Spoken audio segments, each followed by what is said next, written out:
Hello friends, Radhe Radhe. Shri Ramcharitmanas पाठ की बहुत सुंदर अर्थ के साथ चौपाई हैं, जिनका सुनने से अति उत्तम फल प्राप्त होता है। हमें कुछ समय निकाल के सुनना ज़रूर चाहिए। इसको क्या है, लगा दिया मोबाइल में, ऑन कर दिया और चलते फिरते काम करते सुन रहे हैं। चौपाइयाँ तो लगभग सुनी सुनाई होती हैं, रामायण हो रही है, पढ़ी है कहीं ना कहीं, लेकिन अर्थ उनका समझने के लिए हमें ध्यान देना होगा। ध्यान से हमें अर्थ को सुनना है और समझना है कि भगवान ने कितनी कठिन तपस्या की थी आने के बाद, तब वो भगवान बने थे। ऐसे नहीं भगवान बन गए थे। हर कोई चाहता है, किसी भी काम के लिए हमें अथक परिश्रम करना ही पड़ेगा, चाहे वो कोई जॉब के लिए हो, चाहे डांस वगैरह है, चाहे क्रिकेट है, कोई भी आप ले लीजिए, सब में बहुत मेहनत है। जब हम खून पसीना एक कर देते हैं मेहनत कर कर के, तब हमें सफलता मिलती है। बहुत लोग क्या सोचते हैं, अरे भाग्य पे छोड़ देते हैं। नहीं ना, जितना बड़ा मुकाम है उसके लिए उतनी बड़ी मेहनत करनी पड़ेगी। और कहते हैं कि अपनी कमाई का 10वां हिस्सा धर्म कर्म में लगाना चाहिए, दान पुण्य में लगाना चाहिए। अपनी कमाई का 10वां हिस्सा सारा का सारा रख लेना, कंजूसी में ना खर्च करना।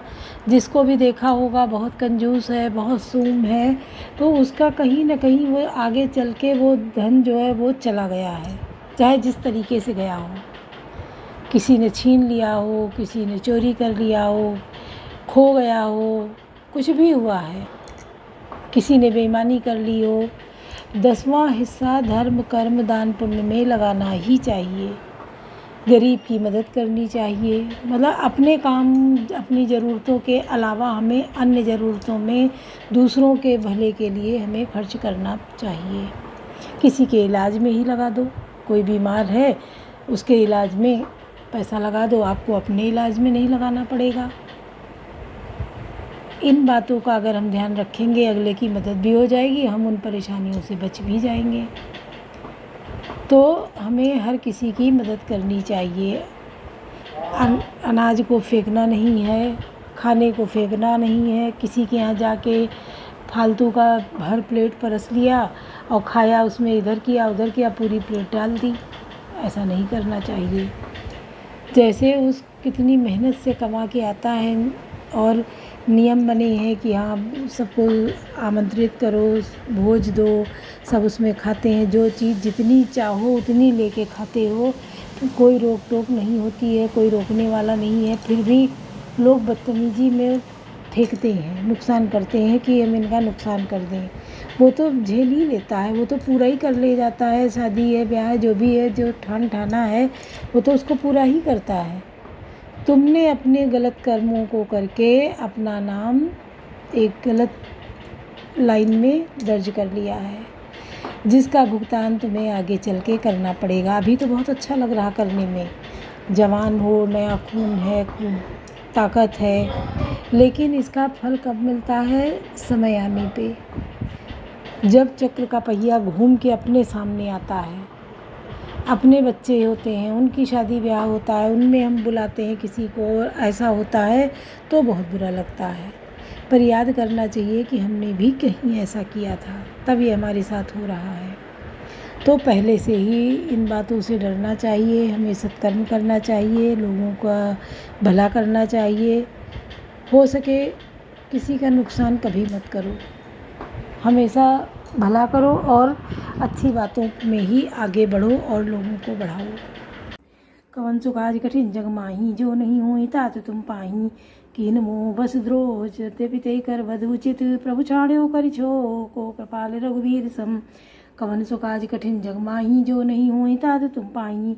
उसने मोह बस द्रोह किया था, इसलिए यद्यप उसका वध ही उचित था, पर प्रभु ने कृपा करके उसे छोड़ दिया। श्री राम जी के समान कृपालु और कौन होगा। रघुपति चित्रकूट बस नाना, चरित किए श्रुत सुधा समाना।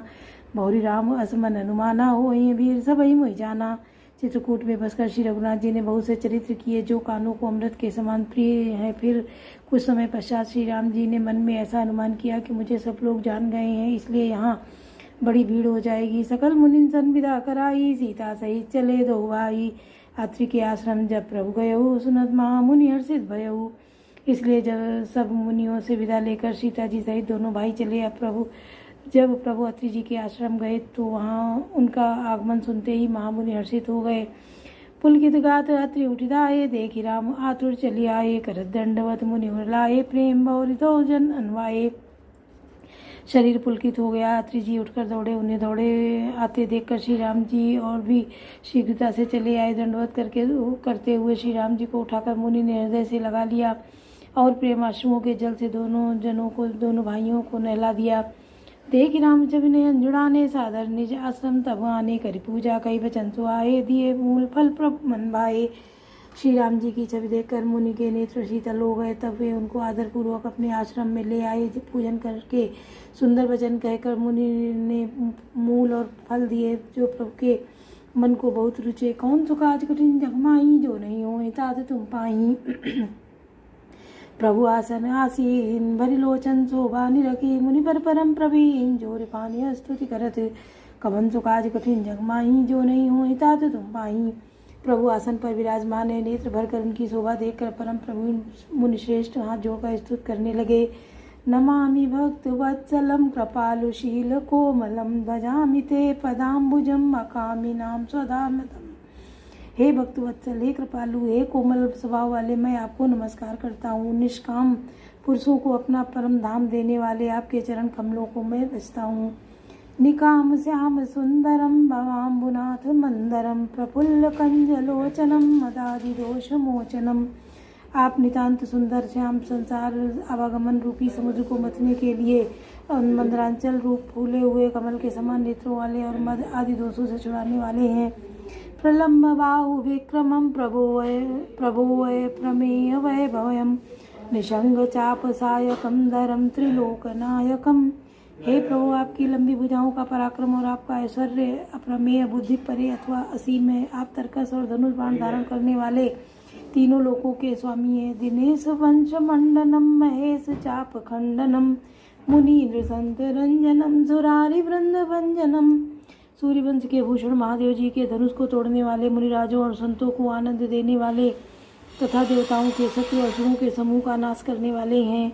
मनोज वैरी वंदितम, अजादिदेव सेवितम। विशुद्ध बोध विग्रहम, समस्त दूषणापहम।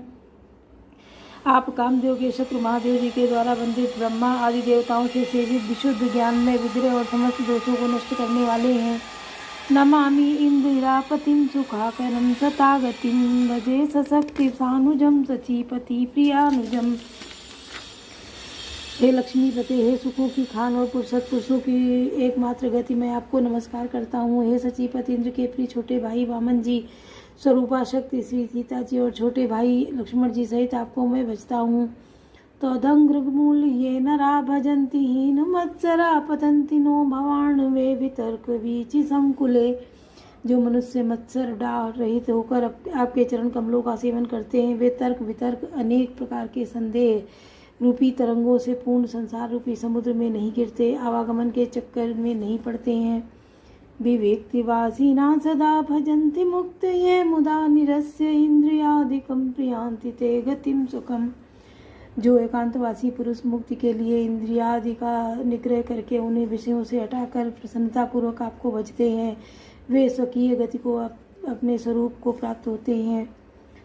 त्वमेकमद्भुतं प्रभु निरीहमीश्वरं, विभुं जगद्गुरुं च शाश्वतं तुरीयमेय केवलम्। उन आपको जो एक अद्वितीय अद्भुत माइक जगत के विलक्षण प्रभु, सर्वसमर्थ इच्छा रहित ईश्वर, सबके स्वामी, व्यापक जगत गुरु, सनातन नित्य तुरीय, तीनों गुणों के सर्वदा परे और केवल अपने स्वरूप में स्थित है। भजामि भाववल्लभं कुयोगिनां सुदुर्लभं, स्वभक्त कल्पपादपं समं सुसेव्यमन्वहम्।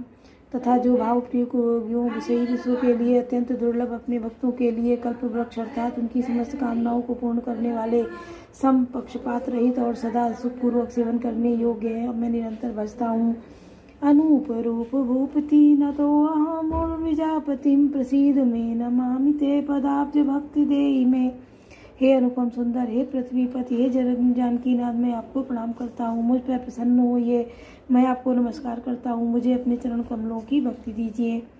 पठन्ति ये स्तवम् इदं नरादरेण ते पदं भजन्ति नात्र संशयं त्वदीय भक्ति संयुता। जो मनुष्य इस स्तुति को आदरपूर्वक पढ़ते हैं वे आपकी भक्ति से युक्त होकर आपके परम पद को प्राप्त होते हैं, इसमें संदेह नहीं है। कवन सो काज कठिन जग माही, जो नहीं होई तात तुम पाई। विनती कर मुनि नाई, सिरो कह कर जोरी भोर। चरण सरोरु नाथ जने, कबूत जय मति मोर। कवन सो काज कठिन जग माही, जो नहीं होई तात तुम पाई। मुनि ने इस प्रकार विनती करके और फिर सिर नवाकर हाथ जोड़कर कहा, हे नाथ, मेरी बुद्धि आपके चरण कमलों को कभी न छोड़े। अनुसुईया के पद गई सीता, मिली वह सुशील विनीता। ऋषिपतिनी मन सुख अधिकाई, आशीष देई निकट बैठाई। फिर परम शीलवती और विनम्र श्री सीता जी अत्रि जी की पत्नी अनुसुईया जी के चरण पकड़कर उनसे मिली। ऋषिपत्नी के मन में बड़ा सुख हुआ। उन्होंने आशीष देकर सीता जी को पास बैठा लिया। दिव्य वसन भूषण पहिराए, जे नित नूतन अमल सुहाए। कहे ऋषि वधू सरस मृदुबानी, नारी धर्म कछु ब्याज बखानी। और उन्हें ऐसे दिव्य वस्त्र और आभूषण पहनाए जो नित्य नए निर्मल और सुहावने बने रहते हैं। फिर ऋषि की पत्नी उनके बहाने मधुर और कोमल वाणी से स्त्रियों के कुछ धर्म बताकर बखान कर कहने लगी। मातु पिता भ्राता हितकारी, मित प्रद सब सुनु राजकुमारी। अमित दानी भरता वैदेही, अधम सुनारी जो सेवन तेही। हे राजकुमारी सुनिए, माता पिता भाई सभी हित करने वाले हैं, परंतु ये सब एक सीमा तक ही सुख देने वाले हैं। परंतु हे जानकी, पति तो मोक्ष रूप असीम सुख देने वाला है। यह स्त्री अधम है जो ऐसे पति की सेवा नहीं करती।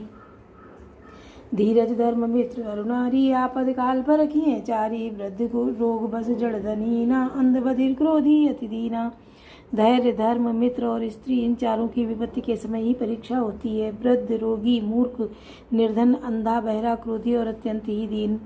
ऐसे पति कर किए अपमाना, नारी पाव जमपुर दुख नाना। एक ही धर्म एक व्रत नेमा, काई वचन मन पति प्रद प्रेमा। ऐसे भी पति का अपमान करने से स्त्री यमपुर में भांति भांति के दुख पाती है। शरीर वचन और मन से पति के चरणों में प्रेम करना स्त्री के लिए बस यह एक ही धर्म है, एक ही व्रत है और एक ही नियम है। जगपति व्रताचार्य विधियाही, वेद पुराण संत सब काही। उत्तम के अस बस मन माही, सपने हुआन पुरुष जगनाही। जगत में 4 प्रकार की पतिव्रताएं हैं। वेद पुराण और संत सब ऐसा कहते हैं कि उत्तम श्रेणी की पतिव्रता मन में ऐसा भाव बसा रहता है कि जगत में मेरे पति को छोड़कर दूसरा पुरुष स्वप्न में भी नहीं। मध्यम पर पति दे कहीं कैसे, भ्राता पिता पुत्र निज जैसे। धर्म विचार से मुझ कुल राही, सोनिकृष्ट श्री श्रुति अस कहाई। मध्यम श्रेणी की पतिव्रता पराये पति को कैसे देखती हैं, जैसे वह अपना सगा भाई पिता या पुत्र हो, अर्थात समान अवस्था वाले को वह भाई के रूप में देखती हैं, बड़े को पिता के रूप में और छोटे को पुत्र के रूप में देखती हैं। जो धर्म को विचार कर ऐसे कुल की मर्यादा समझ कर बची रहती हैं वह निकृष्ट निम्न श्रेणी की स्त्री हैं, ऐसा वेद कहते हैं।